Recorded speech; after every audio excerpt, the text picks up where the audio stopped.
Gente, comenta aí, é ou não é uma sensação de paz? Dei uma manutenção aqui, ó, no chão. Antes de tudo, olha que dia lindo. Que dia lindo que tá, né, gente? Abençoado. Lindo, lindo, lindo, lindo. Aí aqui, ó. Opa, filho. Troquei as capas das cadeiras.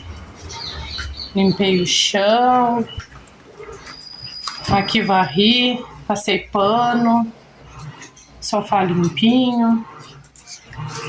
Tirei pó da estante. Pó, poeira. Tudo limpinho, ó. Aí aqui lavei a cafeteira. Só ficou essa forminha aí pra mim dar brilho nela depois. Aí tudo limpinho, a panela já dei brilho. É ou não é uma sensação de paz? Comenta aí se você também fica com essa sensação quando tá com a casa limpinha. Aí aqui, ó, banheiro, dei aquela manutenção, coloquei esse tapetinho.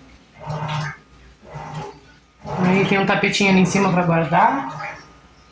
Aí aqui tudo limpinho, tudo organizadinho. Aí, ó, sensação boa. Sensação de paz. Minhas crianças estão ali esperando pra me dar ração. Aí tô aqui, ó, lavando uma cobertinha. Aí essas capas aqui eu vou colocar de molho. Aquela manchinha lá no tanque não sai. Já tá...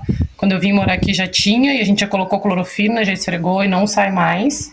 Se você souber de alguma coisa, me dê uma dica e comenta aí nos comentários. Aí essa aqui que eu vou lavar, esse edredom.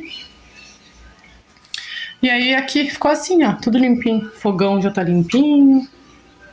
Tudo limpinho. Já dei brilho nessas partezinhas aqui, ó. Por mais que ele seja preto, tem essas partezinhas aqui de inox, que eu gosto de dar brilho. Aí assim, tudo limpinho, tudo organizado. Daqui a pouquinho eu volto aqui com vocês.